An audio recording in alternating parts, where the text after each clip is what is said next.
Iria algo vindo do espaço. E qual era a reprodução que identifica isso? Nas cavernas, são desenhos feitos em formas de discos, seres, mostrando elmos pintados, inclusive. Isso aí está bem diferente do que os cientistas estimaram como um padrão de pintura da época. O padrão de pintura se restringe a animais, caçadas, ou através de alguns rituais de fertilidade, mas isso aí foge completamente ao padrão. Existem pelo menos uma dúzia desses lugares no mundo, na Austrália, na Europa, na África, né, no norte do Saara, mostrando essas imagens. E isso constatado foi, agora comprovado também? Não, prova já é uma outra história, né? É essa história que eu quero. A prova, nós temos alguma que nós podemos chamar de provas. Por exemplo, foi uma vez encontrado um cubo de metal usinado, trabalhado, dentro de uma mina de carvão. Isso é extremamente antigo, né? É coisa já de milhões de anos. De onde veio esse cubo? A natureza não fabrica uma coisa com arestas bem feitinho. O carvão, logicamente, é uma consequência da degeneração de florestas antigas. Então isso estava dentro de um ambiente de uma floresta normal. Todo esse ambiente sofreu uma deformação, né, geológica, formou esses estratos, que mais tarde seriam minas de carvão, mas o cubo ficou lá intacto. Existem outros objetos também, além desse. Exemplo? Existe uma caverna, por exemplo, no norte da Itália, com uma parede totalmente redonda.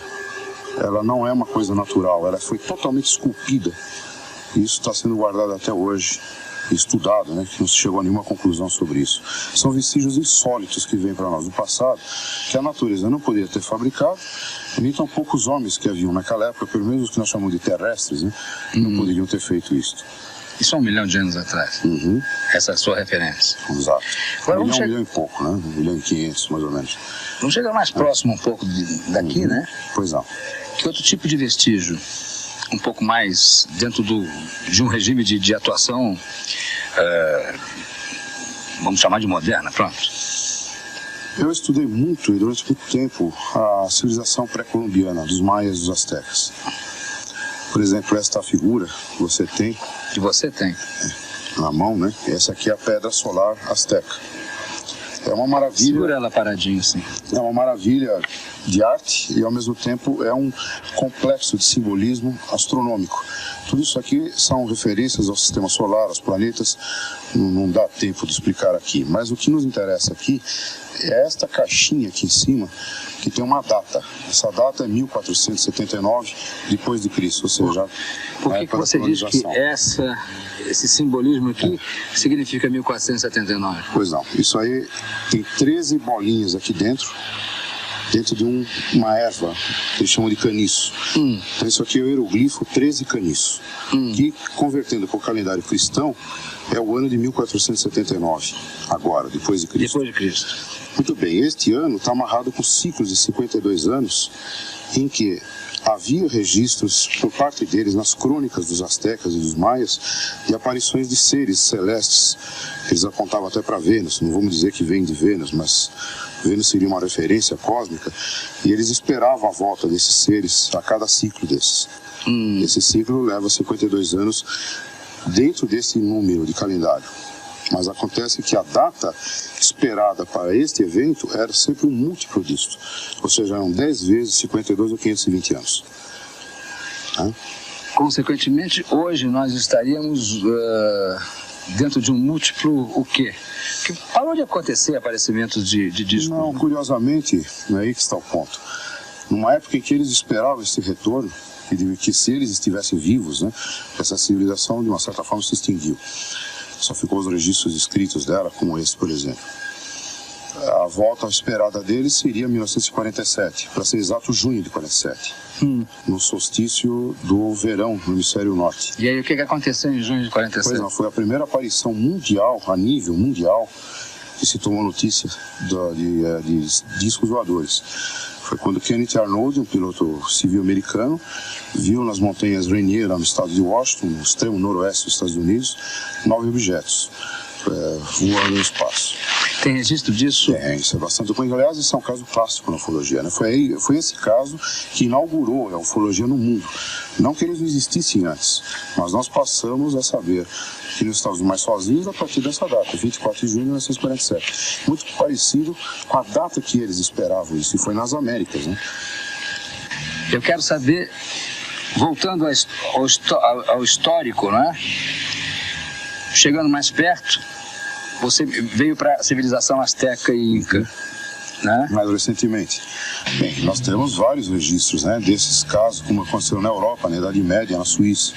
Os céus da Suíça ficaram saturados em 1416, se não me engano. Os céus ficaram saturados de objetos estranhos, formas esféricas e discoidais. Isso foi registrado em pinturas da época, né, como também... Em quanto? 1416 aproximadamente. Próximo da Renascença, né?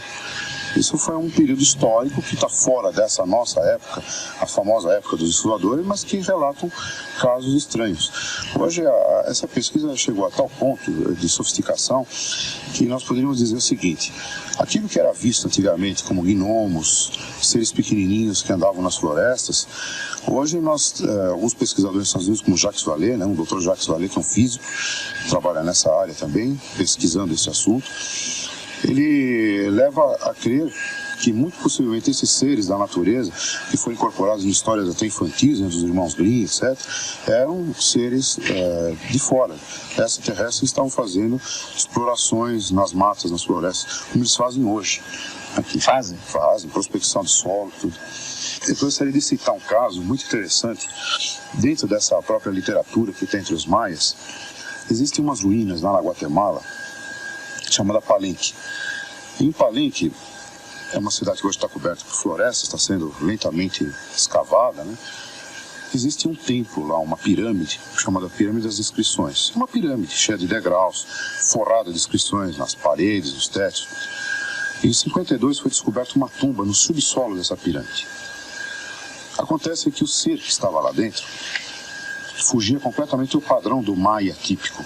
O maia não era muito alto, ele era mais ou menos baixo. A altura oscilando entre 1,40 m, 1,50 m, 1,55 m, por aí. Esse ser era alto e um porte, lembrando o porte de um europeu, a estrutura esquelética de um europeu. Aquilo realmente era uma tumba, porque a laje, a famosa laje que cobre esse túmulo, que o Erich von Däniken usou na capa do livro dele, Eram os Deuses Astronautas, essa laje foi construída para cobrir aquele túmulo e não jamais poderia ter passado por aquelas galerias. O que significa que aquele túmulo foi primeiro construído assim e depois a pirâmide foi feita, construída em volta. As inscrições que estão em volta continuam indecifráveis e todas elas têm referências celestes ou astronômicas. Esse ser foi muito importante porque ele foi sepultado com máscaras ritualísticas fora de série, com certos adornos. Quer dizer, a gente sente no passado a importância que esse ser tinha. Era alguém fora do comum para eles. Pela descrição, mais ou menos confere com o que nós chamamos em ufologia, os tripulantes dos discos, entre alfa, beta e ômega, seriam mais do tipo beta. Que são como nós, seres como nós, cabelos loiros, né, compridos, não precisam de máscara, de oxigênio, e poderia ser, não temos logicamente uma indicação, até que possamos traduzir esses manuscritos, né, com essas inscrições que tem em volta. Os alfas como são? Os alfas são os baixinhos. O que eles fazem? São tipos de seres pequenos com a cabeça muito grande, exageradamente grande, anormalmente grande, né. Esses são os mais frequentes. Mas isso significa que essa população extraterrestre, ela vem sempre de um mesmo lugar? Porque não. Se os alfas são baixinhos, sempre baixinhos e cabeçudos, todos os alfas, eu suponho, que sejam iguais. Mais ou menos podiam ser do mesmo local. Nós também conjecturamos isso no início. Mas os alfas variam também em aspecto fisionômico. Alguns têm detalhes que são bastante diferentes dos outros. O que fica constante é a altura e esse tipo de porte de cabeça. E os gamas? Os gamas Já que você falou que os betas são igual a nós, né? Tem os gamas, os deltas e os ômegas. Os deltas? Também. Os deltas estão mais para aparições fantasmagóricas, né? Aparições assim meio estranhas. Mas os ufólogos em geral, inclusive eu, nós tomamos um certo cuidado na classificação disso, porque às vezes pode estar trabalhando interações com a mente humana muito delicadas. Sabe, a pessoa leva um susto quando está vendo o disco, e uma série de coisas vem à mente naquela hora e pode haver alguma confusão. Você já viu um disco? Já, 4 vezes. Mas não os tripulantes. Mas o disco, lá no horizonte, uma coisa que parecia um pis, ou você viu um disco assim? Eu vi uma coisa muito grande voando a 8, 10 mil metros de altura. Era uma noite muito bonita, uma noite quente, era fevereiro de 70, a lua estava num certo local, tudo era uma lente, né? Uma coisa lenticular, um verde maravilhoso, um verde neon, envolto numa bolha esverdeada. Mas aquilo passou atrás de nuvens que estavam pelo menos a uns 8 mil metros. Para eu ver um avião a 10 mil metros de altura, ele é uma coisinha muito pequena. Aquele objeto estava realmente muito grande. Eu e a minha esposa vimos naquela noite. Agora, a última aparição, as outras duas não foram muito importantes. A última aparição eu estava na cabine de um jato de 727, quando o equipamento do avião recebeu uma comunicação do SINDACTA de Brasília, do tráfego do controle aéreo, dizendo que nós tínhamos um objeto não identificado à direita do avião. Foi testemunhado por mim, o engenheiro de bordo e o copiloto. O comandante não pôde ver porque estava à direita. Mais tarde, um Varig confirmou isso, eu estava no avião da VASP, e no pouso, no momento em que o avião estava fazendo a aproximação final, aí sim, a própria torre de Congonhas confirmou a observação que estava se dirigindo para o mar. Isso foi para mim muito importante, porque aqui uma declaração dessas do radar, para mim que sou ufólogo, aquilo é o equivalente a uma assinatura. Né? Quer dizer, o radar de Brasília que te avisou que tinha aquele objeto não identificado ali. Eles pediram para nós fazermos uma confirmação visual e procedermos no sentido de identificar o que era. Você deve ter muitas histórias nesse nível de rebusca, não é, do processo. Uhum. Bem, e há segredos nisto, né? Segredos? Segredos por parte dos militares, com certeza eles têm um dossiê muito rico. Eu só conheço segredos nisso, porque não chega a nós nada. Por isso o nosso trabalho na área civil é muito difícil. Que segredos, por exemplo? Vamos começar a desvendar isso aí. Tá bom. Que segredos? Bem, um segredo que é buscado por eles, e bastante... Por eles quem? Pelos cientistas, né? Os que fazem disso um segredo. É o sistema de propulsão desses objetos. Isso é totalmente inusitado para nós. Eles fazem ângulos retos a 25, 30 mil km por hora. Qualquer objeto nosso, fabricado por nós, integraria nesse processo. E parece que nada acontece dentro da nave. E poderíamos supor que fosse teleguiado, mas... Como é que você sabe que eles fazem ângulos retos? Sim, porque foi observado visualmente, por radar e às vezes por ambos os sistemas, visual e por radar. Que radar? Os radares das bases aéreas. Então tem duas alas nessa história. Os civis, como nós e outras pessoas no mundo, que desenvolvem um esforço no sentido de elucidar esse enigma, esse fenômeno. E eles, provavelmente, porque têm muito mais acesso do que nós, por serem militares e por terem acesso a satélites e tudo, eles possuem informações que não podem ser divulgadas. Por que não podem ser divulgadas? Ou para não gerar pânico, ou para não criar celeumas do tipo filosófico, por exemplo, será que houve um Cristo aqui, vai haver um Cristo lá também? Essas histórias todas, né? E talvez porque haja uma espécie de cooperação internacional, isso nunca se provou, né? Nós acreditamos que isso exista, no sentido de troca de informações entre entidades militares. Eu queria um outro exemplo de que a história favorece a verdade em relação, pelo menos indícios, né, em relação ao aparecimento de discos voadores. Eu não falo objetos não identificados, porque eu prefiro ser mais objetivo, mais direto, sabe? Para mim, disco voador ainda é disco voador. Esse negócio de objeto não identificado pode ser gaivota, balão, papagaio, qualquer coisa. Eu estou falando aqui de disco voador. Seres extraterrestres. Se eu estou cometendo algum pecado... Bom, um indício que chamou muito a atenção da comunidade ufológica mundial foi uma marca de sapato ou de uma bota que esmagou um bichinho que habitava os oceanos há 600 milhões de anos atrás.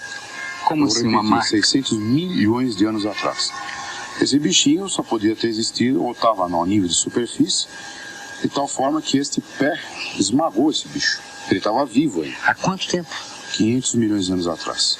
Há 600 milhões de anos atrás, ou seja, 100 mil milhões a mais, né, eles estavam em plena atividade nos oceanos, esses animais. Hoje eles não existem mais. Há 600 milhões de anos atrás, para que eu entenda bem, uma pegada de bota, coisa que é praticamente absurdo, esmagou um tal bichinho. Quer dizer, o indício é que esse bichinho que foi extinto há tanto tempo foi esmagado por uma bota. Os trilobitas. Trilobitas. Uns pequenos... 600 milhões de anos. É muito tempo. É o início da era geológica moderna, né? É. Temos uma cabeça de um animal que viveu há muito tempo atrás, há milhares de anos atrás, uma espécie de um búfalo, né? Muito grande, uma cabeça bastante grande, uma alçada desse animal. Ele tem um furo aqui no crânio, feito por uma arma. Nós sabemos que as armas só existiram depois da invenção da pólvora para cá. Ou mesmo, aquilo não seria arpão, nem flecha, porque a flecha deixaria rachaduras no crânio. Aquilo é um furo provocado por um objeto disparado a alta velocidade. Poderia até ser uma emissão de laser, né? Existem também inscrições interessantes de 4.500 anos de idade. No Uzbequistão, é uma região na Europa, próxima da Turquia, que mostra um ser com um elmo, um capacete perfeitamente desenhado por esses seres pré-históricos, né? E um disco voador do lado subindo. Isso foi até mostrado nos trabalhos do Erich von Däniken. Foi graças a ele que nós viemos a saber da existência dessas inscrições, né, rupestres.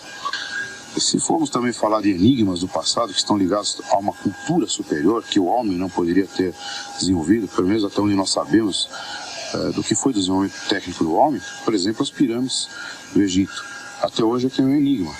Ou as estátuas da Ilha de Páscoa, ninguém sabe como aquilo foi erguido. Quem foi que fez aquilo? Quem é que trouxe aquilo das montanhas? Quais são as técnicas empregadas?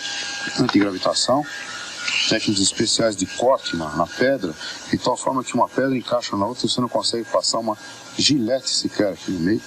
Isso está lá até hoje, perfeito, intacto.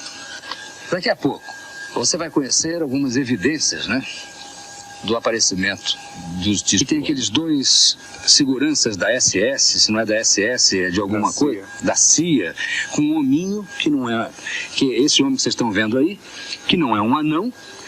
E fala dessa foto para mim. Em 1947, tudo indica, não é uma prova concreta, um caso específico desse caso, ocorreu a queda de um disco voador nos Estados Unidos. Pelo menos todos os dados que os pesquisadores americanos têm verificado levam a concluir que realmente caiu ou foi derrubado pelos americanos por alguma técnica qualquer. Em 48 ocorreu um outro caso, 47 caso Roswell, em 48 caso Socorro, o caso Laredo, e em 50 o caso Socorro. Todos eles no sul dos Estados Unidos, no estado de Novo México. Em 1950, essa fotografia específica, com os dois provavelmente agentes da CIA, se o ano ser pequeno, tudo indica que está vinculado com esse caso de Socorro, 1950, no sul dos Estados Unidos. Alguém roubou essa fotografia, provavelmente dos arquivos. Porque esse serzinho saiu vivo dos escombros. Segundo os dados de pesquisadores americanos, ele estava vivo e ficou pelo menos 2 ou 3 dias vivo, porque ele aparentemente está queimado com a queda do disco que se incendiou. Ele foi queimado parcialmente e veio a morrer posteriormente, 2 ou 3 dias, segundo alguns pesquisadores americanos. Uma coisa muito interessante, que em 1981, um coronel da USAF, hoje já reformado, ele veio a público e resolveu contar sobre o acidente que ele participou no recolhimento dos destroços desses objetos e foi levado para a base aérea do White Paris, o famoso Hangar 18, que gerou até um filme de ficção. O que é o famoso Hangar 18 seria um pavilhão onde levaram os destroços desse disco e o corpo dos seres. Essa fotografia é de um dos seres. O caso todo, as testemunhas falam em 17 seres que foram recolhidos nos destroços do disco. Uma coisa interessante é que atualmente nos Estados Unidos, vários pesquisadores têm brigado com o próprio governo e eles lá têm uma lei de livre informação, eles podem requerer documentos do governo e o governo tem que liberar. E eles liberaram realmente uma série de documentos. E no meio desses documentos todos, tem várias menções sobre queda de discos. Agora, em relação a provas, realmente, não só dos seres, mas a prova do disco em si, do objeto físico, material, um caso muito conhecido aqui no Brasil, da ufologia, inclusive da ufologia mundial, ocorreu em 1957 em Ubatuba. Um pequeno objeto veio do oceano em direção à praia e de repente explodiu, sem nenhuma razão aparente. Diversos fragmentos caíram ao solo, alguns na praia, outros na água. Pescadores no local recolheram esses fragmentos. Na época entregaram para o Ibrahim Suede. O Ibrahim Suede, consequentemente, mandou para o Rio de Janeiro para um grande pesquisador que hoje já faleceu, Dr. Olavo Fontes, e ele, em posse desses pequenos materiais, fragmentos metálicos, mandou fazer uma análise química no Brasil e nos Estados Unidos também. Se constatou que aquilo era um tipo de magnésio, mas um caso muito curioso que para nós é uma prova que aquele magnésio tinha um alto grau de pureza, não sendo possível para os laboratórios da época, inclusive hoje se torna muito difícil conseguir um grau de pureza do magnésio daquele tipo que tinha naquele material. Sem nenhuma liga. Sem nenhuma liga, completamente puro. Isso, consequentemente, é quase que uma prova, eu diria para nós, pescadores, é uma prova realmente de um objeto estranho, ou pelo menos de uma qualidade desse metal que não era possível ser feito pelos nossos cientistas. Qual é o caso mais curioso que você já constatou dos seus arquivos? De repente, os céus brasileiros ficaram totalmente envoltos por pelo menos 20 objetos, saturando os radares e interrompendo o tráfego aéreo. Oficialmente, pelo menos por 3 horas, que foi dito pelo próprio ministro da Aeronáutica, o brigadeiro Otávio Moreira Lima, e pelas testemunhas todas que viram os objetos. E todo o levantamento que nós fizemos, o evento ocorreu por menos 8 horas. Depois do dia 19, houve mais uma sequência de aparições de objetos que foram filmados no dia 21, no dia 22, no dia 23. Mostra nesses tapes contendo a filmagem no Rio de Janeiro, lá no norte do Paraná, aqui na Avenida Paulista, em São Paulo, e no alto do prédio do Banespa, que foi o filme feito pela Nixon. Eles estavam filmando um comercial para a Eletropaulo, no alto do prédio do Banespa, quando de repente vira a bolinha no céu.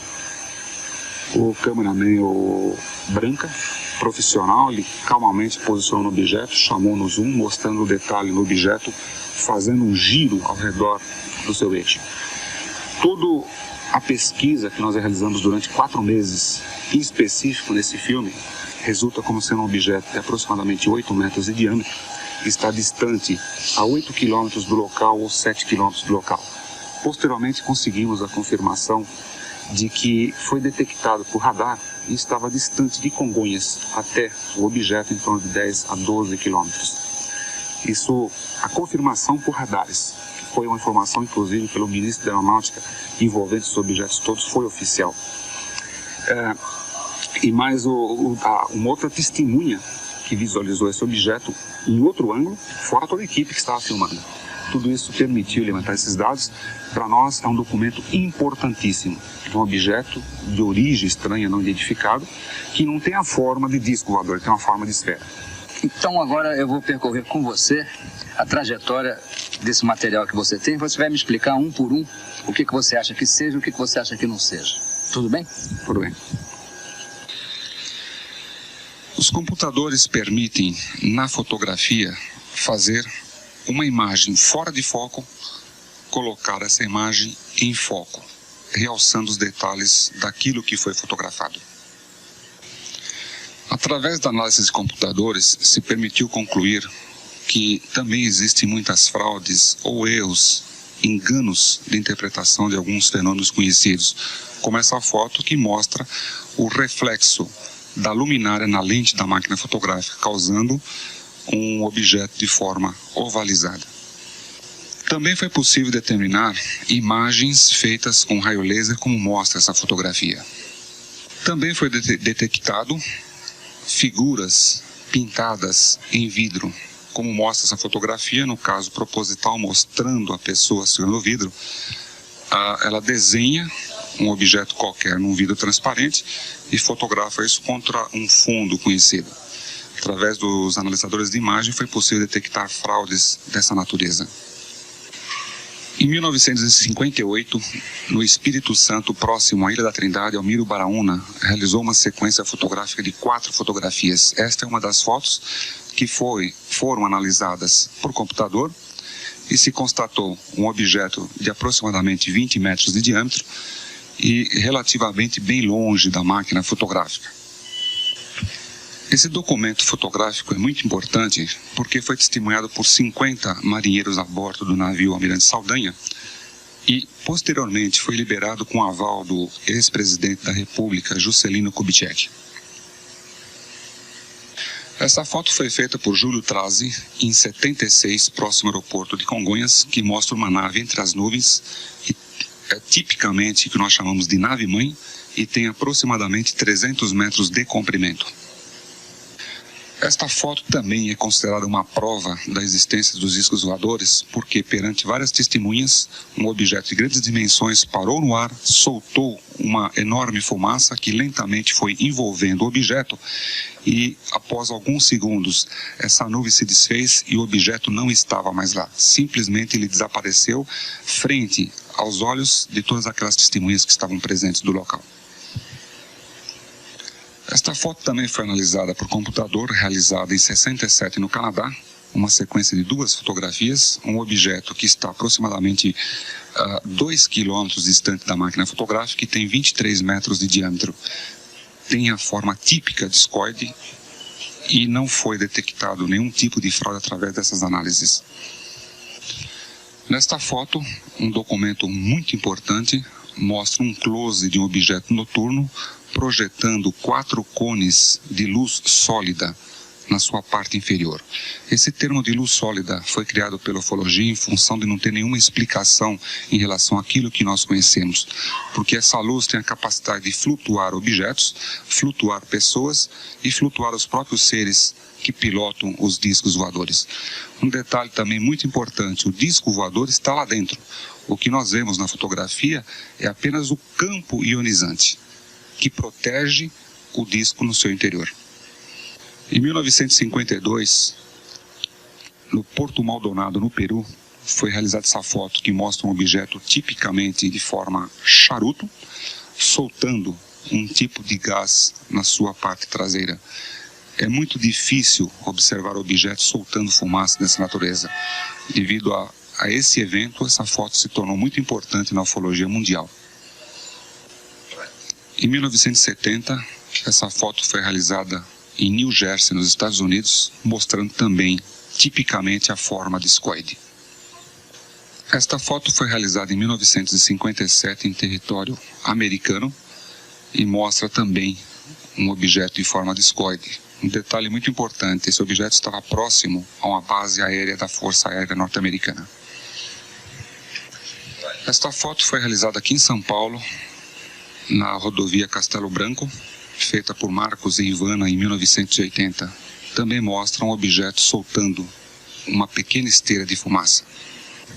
Esta foto também foi analisada por computador e mostra um objeto a 3 km de distância e 27 metros de diâmetro, também tipicamente discoide. Essa foto também é um documento muito importante, foi analisado por computador, dado como autêntico, mostra um objeto em forma de pera invertida com 4 tentáculos.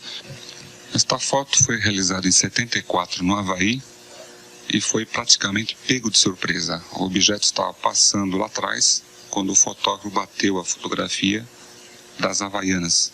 Posteriormente, analisando o filme, se constatou um objeto também de grandes dimensões e a grandes distâncias da máquina. Esta foto foi feita na Suécia, no local denominado Lake Vartin, e mostra um objeto de 15 metros de diâmetro e 1,5 km de distância da máquina fotográfica. Esta foto foi realizada na cidade de Paraty e mostra um objeto também em altíssima velocidade.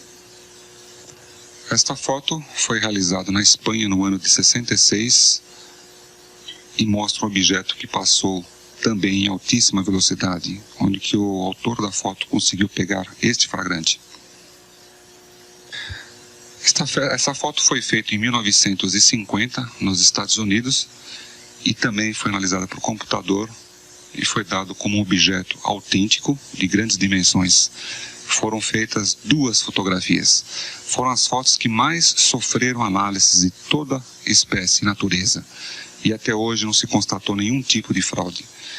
É considerado um documento autêntico perante a ufologia mundial. Esta foto faz parte de uma sequência de 12 fotografias feita na Áustria em 71 por Rudinagora e também foi analisada por computador e dada como autêntica. Um objeto de 14 metros de diâmetro e relativamente distante da máquina fotográfica. Ele está refletindo do seu lado direito a luz solar. Daqui a pouco você vai conhecer qual é a opinião das Forças Armadas do mundo todo, não é? A respeito dos discos voadores. Esse moço que está aqui do meu lado diz que são muito importantes. Como é seu nome? Felipe Pitt von Putten. Por que você acha que esse documento é importante?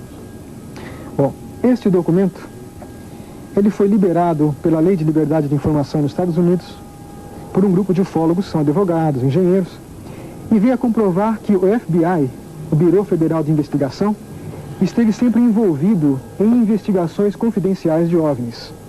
Esse documento, ele fala especificamente que um informante da Força Aérea relatou ao FBI que 3 objetos, 3 discos, caíram no Novo México e que em cada disco haviam 3 corpos, talvez de seres alienígenas. Portanto, é um documento timbrado do governo norte-americano que mostra de 1950 que o FBI estava envolvido em casos sigilosos de aparições de OVNIs, inclusive de queda desses objetos. Esse outro documento, que é da Central de Inteligência, agência americana, também é importante. Claro. Por quê? Bom, este outro documento... Solta o outro. Tá. Este outro documento mostra também o envolvimento de uma central de informação, como a CIA, que é internacionalmente conhecida e considerada muito séria em termos de investigações, de modo geral, e mostra como ela sempre esteve envolvida em estudos sigilosos de OVNIs. Quer dizer, neste caso, também assinado por uma autoridade da CIA, mostra que o governo norte-americano está muito preocupado com esse fenômeno já há muito tempo. Esse outro documento, você também disse que é importante, que tem aqui a rúbrica, ou pelo menos uma referência ao Kissinger, né? Exatamente. O que é? Bom, nós sabemos já há muito tempo que o governo norte-americano, como também o governo soviético, essas 2 grandes potências, elas detêm praticamente o controle de todas as informações de aparições de OVNIs que ocorrem nos 2 grandes blocos. Os Estados Unidos controlam praticamente as informações que vêm da América do Sul, da América Central e da América do Norte, enquanto que a União Soviética detém mais as informações do bloco oriental. Bom, neste caso, este é um telex oficial do Departamento de Estado dos Estados Unidos, do governo dos Estados Unidos, em que, por intermédio da embaixada, o Henry Kissinger solicita ao governo informes sobre um OVNI que teria aparecido no Marrocos. Então isso aqui é apenas para demonstrar que existe uma rede de informações sigilosa que se passa subrepticiamente entre as embaixadas, entre os consulados, entre os governos de todos os países do mundo. Mas vamos aos fatos. Vamos aos fatos. Então vai. Você está aqui por quê? Bom, eu estou aqui porque há 16 anos venho desenvolvendo estudos sobre esses fenômenos, chamados OVNIs ou UFOs, né? Como chamamos aqui no Brasil também. E estou praticamente convicto de que as Forças Armadas de todo o mundo e os governos de todos os países do mundo sempre estiveram criteriosamente envolvidos em investigações avançadíssimas sobre esses objetos, e não de agora, mas desde 1941. Ou seja, antes do caso que nossos colegas mencionaram, de 1947, que teria dado início à chamada Era Moderna dos Discos Voadores. Então vejam bem, isto aqui é um catálogo de um protótipo de uma aeronave discoide, tá? Que foi desenvolvido com o apoio do Departamento de Defesa norte-americano, após 25 anos de estudos sigilosos sobre esses objetos. Esse objeto foi desenvolvido com o apoio de civis, engenheiros civis e também de engenheiros militares. E tudo sugere que esses primeiros protótipos foram baseados em discos voadores que teriam sido capturados por Forças Armadas norte-americanas. Esses objetos estariam sendo guardados na base aérea de Wright-Patterson, nos Estados Unidos, na base aérea de Edwards, na Califórnia. De modo que estudiosos do mundo inteiro, sobretudo os próprios Estados Unidos, têm procurado atuar ou agir legalmente contra o governo norte-americano, exigindo que eles liberem informações concretas sobre se esses objetos existem ou se não existem. Este catálogo é apenas um de outros tantos catálogos, como este aqui, de veículos que vêm sendo desenvolvidos secretamente, chamado, por exemplo, esse caso, um RPV, veículos remotamente pilotados, e, ao que tudo indica, foram também desenvolvidos a partir de avaliações da propulsão de OVNIs. Agora, tudo indica, é uma coisa muito vaga. Qual é a evidência maior, né, disso, por exemplo? Olha, Goulart. Porque se eu capturo um disco voador e eu sou um cientista, quer dizer, eu tenho um agrupamento científico à minha disposição, eu já estaria utilizando isso de outra forma, né? Claro, esse é o seu raciocínio e seria o meu raciocínio também. Agora, resta ver se eles também pensam assim. Me parece, por contato que nós tivemos oficiosos com autoridades das Forças Armadas brasileiras, por exemplo, da Força Aérea, da Marinha e da Aeronáutica, através desses 16 anos de estudos, que existem fortes motivos, fortes razões, eu até dou razão a eles, de se manter essas investigações sob sigilo. Principalmente porque nem tudo que envolve esses OVNIs é agradável e nem tudo é tão maravilhoso como todo mundo pensa. Por exemplo, nós sabemos que o FBI esteve nos últimos 10 anos envolvidos em investigações das chamadas mutilações de animais. Ou seja, animais aparecem misteriosamente mutilados, especialmente nos Estados Unidos e em outras partes do mundo, e o FBI, após 10 anos de investigações, não conseguiu achar um único suspeito, nem um único culpado para nenhuma mutilação. Como assim? O animal pode morrer de Eu vou explicar. peste, de cobra, Eu vou explicar. Então, o FBI, veja bem, nesses casos de mutilações, os animais aparecem estranhamente mutilados, com incisões, cortes feitos com uma precisão cirúrgica assombrosa. Esses cortes, avaliados com microscópios eletrônicos, revelaram que foram feitos com instrumentos desconhecidos pela medicina e pela veterinária. Esses animais aparecem exângues, os líquidos dos corpos são retirados de maneira inexplicada e muitas vezes órgãos internos como o coração, os rins ou o baço são retirados por incisões muito pequenas, sem qualquer explicação para isso. Agora, interessante é que o único elo de ligação entre centenas e centenas de casos de mutilações são exatamente os OVNIs. O que nós sabemos é que em centenas de casos investigados pelo FBI, o único elo em comum é a aparição de OVNIs.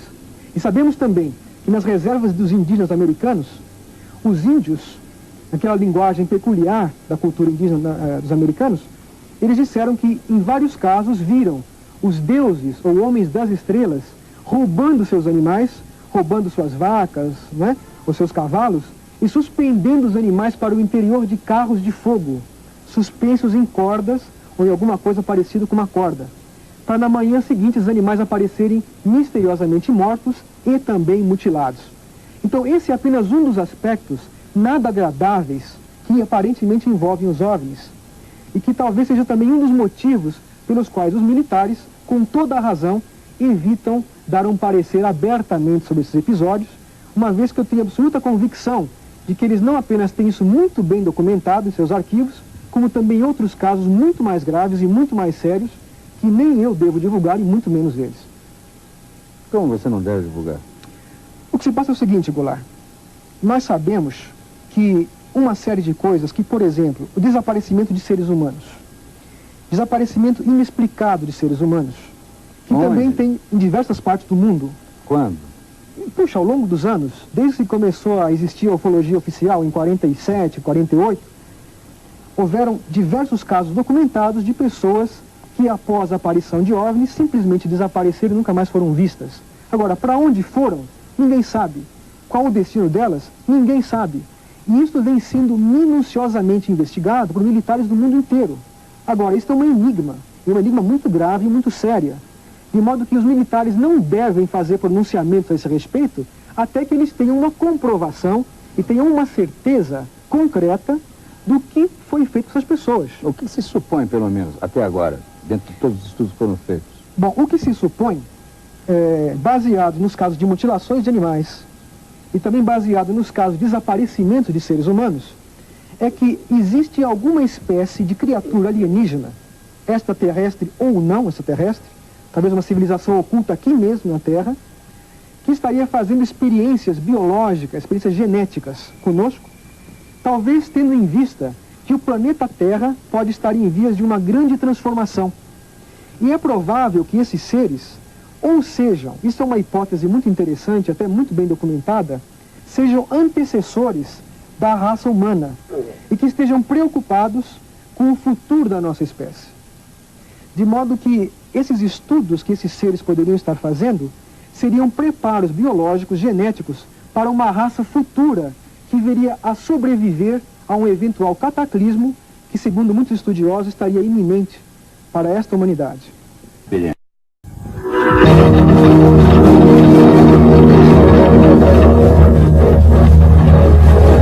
Eu vou encerrar esse programa, mas eu queria uma assinatura final. Então eu proponho que vocês conversem entre vocês sobre as vossas experiências. Eu vou ficar só ouvindo aqui. Ora, do ponto de vista de análise de uma coisa concreta, eu percebi que você insistiu muito nisso. Eu tenho a impressão que os colegas e outros que não estão aqui participariam talvez dessa opinião. A ufologia é uma coisa muito pessoal para quem viveu isso. Eu estou falando isso porque eu vi algo que me convenceu, embora esteja acostumado com todos os fenômenos astronômicos, meteorológicos, tudo o que eu vi realmente estava fora de... Qual é a sua atividade? Eu trabalho na indústria automobilística, trabalho na área de computação, minha formação de curso superior é de matemática, né? Então eu tenho alguma experiência nessa área de astronomia desde longos anos. Eu estou acostumado a olhar para o céu, mas nunca dei cabeçada em poste, sabe? Agora, o que eu queria talvez dividir com eles, eu acho que isso talvez seja uma coisa muito importante. Por quem vê, o telespectador que está agora assistindo, poderia ficar na posição que você está, né? Querendo uma coisa assim palpável, de costas. Não dá para ter essa coisa palpável. Isso nos foi negado até hoje. O que nós temos é filmes, fotos e testemunho de pessoas acima de qualquer suspeita, como pilotos de aviação, militares. Inclusive, essas pessoas foram submetidas a uma série de testes, de ensaios, inclusive hipnose, com regressão mental, e se conclui realmente que eles passaram por experiências realmente estranhas. Isso tudo são provas do fenômeno em si. Fala de um caso, deixa eu citar um caso. O famoso caso de Barney Beth Hill. Em 1961, estava voltando de uma viagem de férias, lá próximo de Nova York, New Jersey, etc. Naquela área. Eles foram acompanhados por um objeto, esses viram esse objeto descer, e depois, daí para frente, a coisa parece que não tinha tido sequência, olharam para o relógio e perceberam que faltava 2 horas na vida deles, que eles não conseguiram registrar. A coisa parou aí. Foram procurar um especialista, o Dr. Benjamin Stein, um psicólogo, e esse homem, com muita habilidade, conseguiu trabalhar com eles a nível de hipnose, e entre outras coisas, para encurtar o assunto, os dois estiveram dentro da nave, em um solo, não viajaram com isso. E lá dentro foram submetidos uma série de exames, de testes e tudo. Entre eles um teste que fizeram na Beth Hill, com uma perfuração no abdômen dela, que hoje nós chamamos de laparoscopia, em que eles na nave indicaram que ela estava grávida. Havia um processo de gravidez Isso em 40 e não, em 61. 61. Mas o ponto mais importante é que ela conseguiu conversar com o comandante desse objeto, e ela viu um mapa estelar na parede. E o comandante perguntou a ela: você entende? Você pode localizar onde nós estamos? A língua provavelmente é uma língua mental, porque ela traduz tudo isso a nível de hipnose. Não se sabe se foi dito em inglês ou se ela compreendia telepaticamente o que ele dizia. Isso ficou meio nublado, né? Mas havia uma compreensão, havia uma comunicação. Então ele perguntou para ela se era possível ela dizer onde nós estávamos naquele mapa. Ela disse que não. Então ele fechou o mapa. Ela falou: não, um momento. Tem pessoas na Terra que conhecem isso, quis até levar aquilo de volta.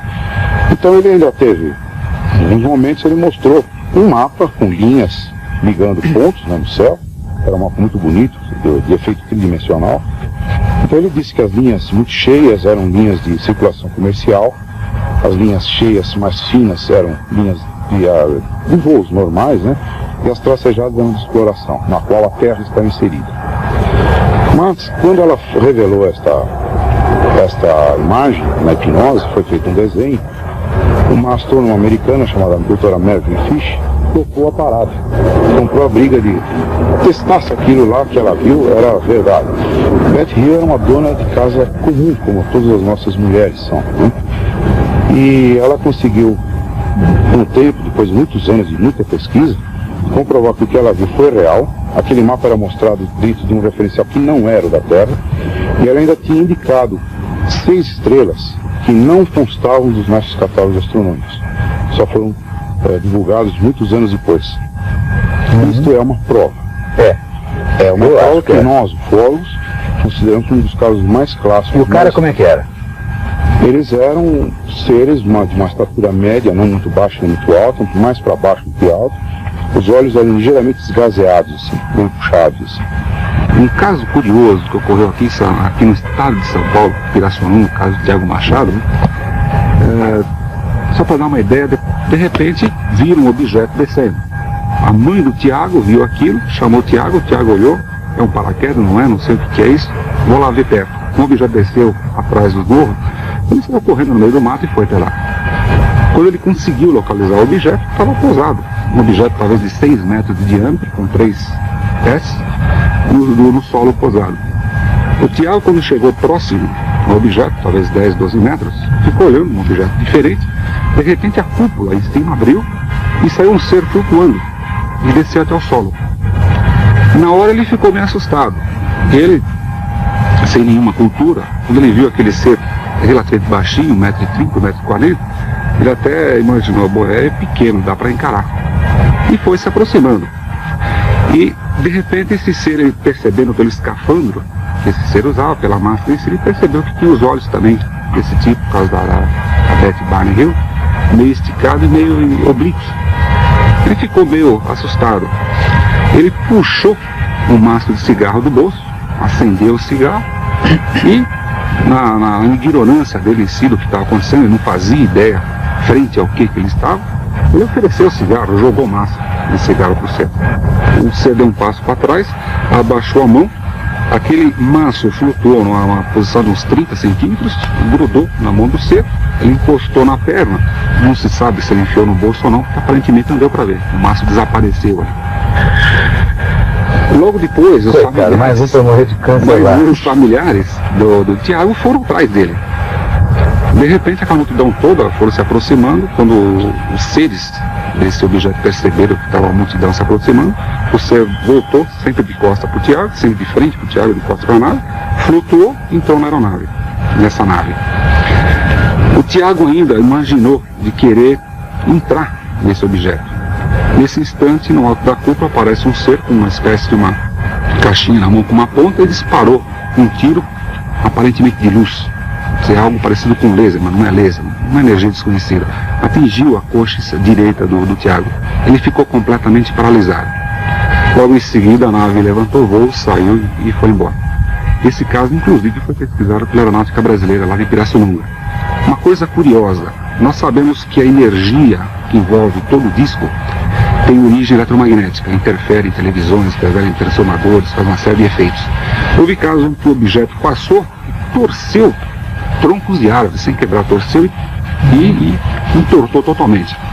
Nós concluímos que quando o Tiago imaginou se aproximar do objeto, talvez eles tenham disparado para proteger a integridade dele. Porque se ele se aproximasse muito na hora da nave sair, seria totalmente destruído ou queimado em função desse campo. É uma conclusão que nós tiramos do caso. Nesse contexto todo, eu acho que é muito importante se mencionar as experiências dos astronautas e dos cosmonautas soviéticos. É muito importante porque eles são pessoas muito bem treinadas, são tecnicamente qualificadas, e a gente sempre dá muito valor aos relatos dos astronautas e dos cosmonautas. Especialmente é um relato feito por um homem que é uma autoridade mundial em astronáutica, que é Maurice Chatelain, é um matemático, colega do Ademar Jean de Mello. E Maurice Chatelain foi praticamente o chefe de comunicações das missões Apollo com a Lua, aquelas missões lunares. Maurice Chatelain, nos trabalhos que ele publicou, ele afirmou categoricamente, claramente, todas as missões Apollo e Gemini foram acompanhadas por OVNIs. Ele afirmou exatamente isso nos livros dele. Quer dizer, é uma autoridade mundial em astronáutica. Sem contar um outro episódio muito fascinante, que rodou o mundo todo, criou uma polêmica, uma celeuma fantástica, que foi o contato que parece ter havido entre os cosmonautas Vladimir Kovalyonok e Viktor Savinik na Salyut 6, e que motivou uma reunião, em 81 agora, no Gosplan, que é o Ministério do Planejamento Soviético.